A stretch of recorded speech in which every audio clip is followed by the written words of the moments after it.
आज हम बनाने जा रहे हैं बहुत ही मज़ेदार से ये आलू के पकोड़े। तिक्का मसाला है वो इसमें आप ज़रूर डाल के बनाइएगा। आप चाहें तो बेसन में भी तिक्का मसाला डाल सकते हैं और एक नया जायका जो है इसमें आप ट्राई करें, बहुत मज़ा आएगा आपको।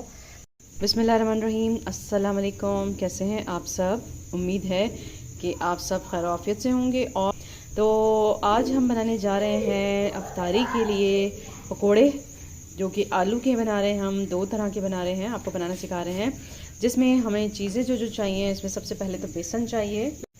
आलू ले लेंगे और एक पे आलू जो मैंने कुछ लिए हैं, एक प्याली जितने या एक अदद आलू है, उसमें मैंने बारबेक्यू मसाला लगा दिया है। और आप चाहें, मैंने तिक्का बोटी मसाला भी इस पर लगाया है और थोड़ा सा बारबेक्यू मसाला भी लगा दिया है। और कुछ हमने इस तरह से आलू सादे ले लिए हैं, इसमें नमक लगा के रखा है। और बाकी जो हमने चीज़ें इसमें ली हैं, बेसन में हम डालेंगे। इसमें नमक है, लाल मिर्च पाउडर है, हल्दी है, सोडा है, धनिया है साबित, ज़ीरा है, कुटी हुई लाल मिर्च है, हरी मिर्च है, लहसुन पेस्ट है और पुदीना और धनिया मैंने ले लिया है। तो आइए स्टार्ट करते हैं अपनी ये मज़ेदार सी और यूनिक सी रेसिपी। आइए, सबसे पहले जो है बेसन हमने ले लिया है और बेसन में हम डाल देंगे तो तमाम चीज़ें जो कि पाउडर फॉर्म में मैंने आपको बताई हैं।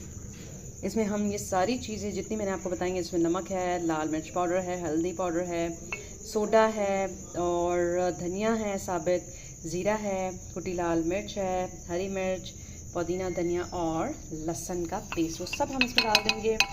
ठीक है, लहसुन का पेस्ट समेत हम सारी चीज़ें डाल देंगे और इसमें पानी डालकर हम इसका एक पेस्ट बना लेंगे, जैसे हम बनाते हैं पकौड़ों के लिए। ठीक है, इसको पहले अच्छे से मिक्स कर लें।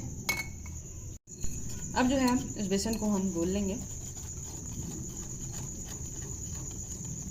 आपने सिंपल वाले बनाए होंगे, सिर्फ नमक मिर्च वाले, लेकिन अगर आप ये बनाएंगे आपको बहुत मज़ा आएगा।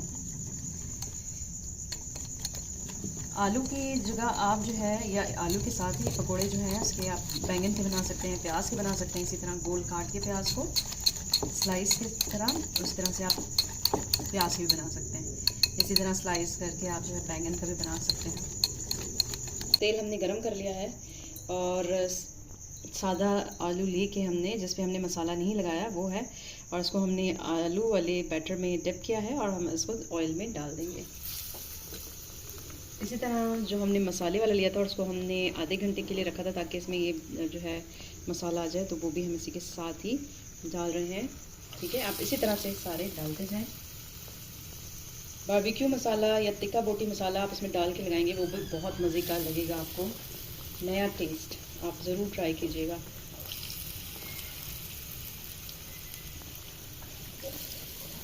पकौड़ों के साथ रायता बनाएंगे। अब हम पकौड़ों के साथ एक रायता बनाएंगे, जिसमें हमने दही ले ली, उसको फेंट लिया है और इसमें जो हमने अपना घर का बनाया हुआ रायता पाउडर बनाया था, तो वो हम रायते के लिए बनाएंगे। दही हमने फेंट ली और इसमें हम डाल देंगे कुछ 1-2 चम्मच जो है ये रायता पाउडर। और देखिए फटाफट जो है हमारा रायता रेडी है। आप मेरे चैनल पर इसकी रेसिपी देख सकते हैं। आपको कोई जो है इस तरह की मेहनत करनी नहीं पड़ेगी। एक ही दफ़ा बस आपने ये पाउडर बना के रख लिया, सालों साल ये चलेगा, ख़राब भी नहीं होता। उसका जायका भी बहुत मज़े का होता है और पकौड़ों के साथ ये बहुत मज़े का लगता है। तो बस हमने ये 1 चम्मच डाल दिया है और आप अपने देख लें, टेस्ट के हिसाब से जिस तरह से भी बनाना चाहते हो कर लें और इसको पकौड़ों के साथ सर्व करेंगे हम। ठीक है, तो जी देखिए बहुत ही मज़ेदार से जो है ये पकौड़े बने हैं। आप इसको ज़रूर ट्राई कीजिएगा और ख़ास तौर पर जो तिक्का मसाला है वो इसमें आप ज़रूर डाल के बनाइएगा। आप चाहें तो बेसन में भी तिक्का मसाला डाल सकते हैं और एक नया जायका जो है इसमें आप ट्राई करें, बहुत मज़ा आएगा आपको। इसके अलावा जो मैंने रायता बनाया है, उसमें मैंने आपको बताया था कि मैंने जो घर में बनाया था रायता पाउडर, उससे ये रायता बनाया है और इसके साथ ही आप पकौड़े खाएँगे तो आपको बहुत बहुत मज़ा आएगा। तो मुझे उम्मीद है कि आज की रेसिपी आपको बहुत पसंद आएगी। आप इसको ज़रूर ट्राई कीजिएगा। काइंडली अगर आप मेरे चैनल पर नए हैं तो मेरे चैनल को सब्सक्राइब, लाइक एंड शेयर ज़रूर कीजिएगा। अपना बहुत ख्याल रखिएगा। नेक्स्ट रेसिपी तक के लिए अल्लाह हाफ़िज़।